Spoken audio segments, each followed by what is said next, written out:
Dinner tonight is a Potjie course. It's going to be a chicken and veggie combo made in a Potjie pot. What we're doing right now is making some kind of a conglomeration of meat and vegetables in a Potjie pot.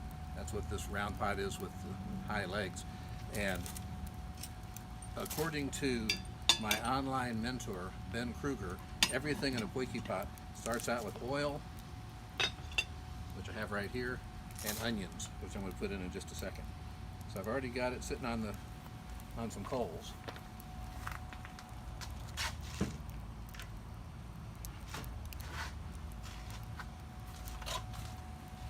We put a fair amount of oil in, and all I'm doing right now is just kind of sloshing it around the sides to help make sure I've got the sides well oiled. And then we'll go in with about an onion, medium sized to a large onion. This was actually a medium onion, and then half of another onion that I had that needed to be put to use in a productive way. I'll stir that a little bit in the oil, and then what I'm going to do is simply put the lid back on it, let it cook for a little bit. Then I'll add in some minced garlic. Once that's done, then we'll scoot some of the onions out of the way and put in some other items as we'll go along with that just a bit. So our next step is to add in our diced chicken, brown that, and then once the chicken is browned, we add back in the onions and the garlic. We give that a chance to simmer until we add in some of our additional ingredients and build our Potjie. So what we've done so far with the Potjie pot is we have browned our chicken, we have sauteed our onions and garlic, we've mixed them together. In fact, come on in and take a look and see what we have right now. So we've got a combination of chicken and garlic and onions. That chicken has already been brined, and so I'm being very limited on the amount of seasoning that I'm going to do. I'm going to add to it some potatoes. The nice thing about these potatoes is they're pre-washed, allegedly, if that works. And once I put the potatoes in, I'll build some other vegetables on top. But I'm going to give the potatoes a little cooking time before I put the other vegetables in. We're done stirring now. Everything else is going to be heat coming up from underneath to finish our cooking process.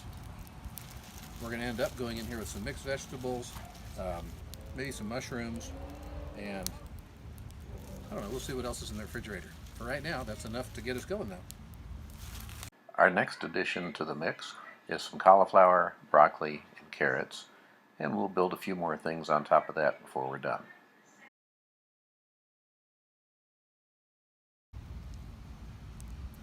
So what we've done is we've got our chicken in here, we've got our onions and garlic.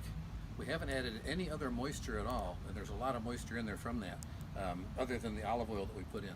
We've added broccoli and cauliflower and carrots on top of the potatoes that are in there. I'm going to put a little bit of pepper for this layer of veggies. I didn't put any salt and pepper on the lower level because the chicken had already been brined, so it was plenty salty.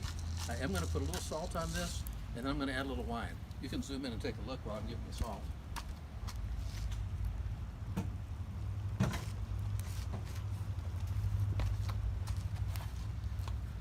And we're not talking about a whole lot of salt, just maybe a teaspoon or so on top.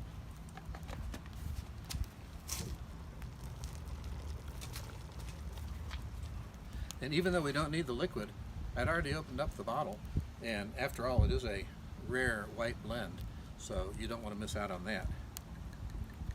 So just a little bit for flavor, and that ought to be enough.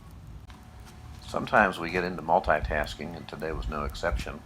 You'll notice we've got a couple of other pots going there. Nice thing about a Potjie pot is we don't have to be too time sensitive. So our Potjie pot is really darn close to being done. We've put in our chicken, our onions, our garlic. We added potatoes to that. We put a layer of broccoli, carrots, and cauliflower. We're about to add some mushrooms. The only liquid we've put in is a little bit of white wine and a little bit of olive oil. So it's still pretty liquidy, and we're getting some pretty good steam on it. We're still not going to stir it. So we're just going to simply top it with a few mushrooms. We're not going to use this whole container because my wife is not near the mushroom fan that I am.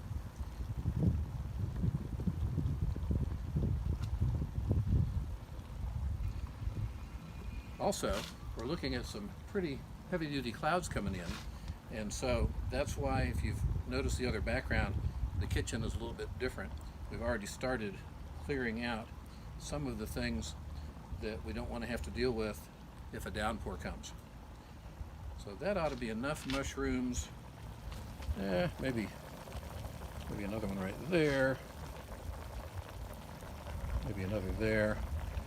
Actually, there's never too many mushrooms unless you don't like mushrooms, and then in that case, one is too many. So we're going to put the lid back on it,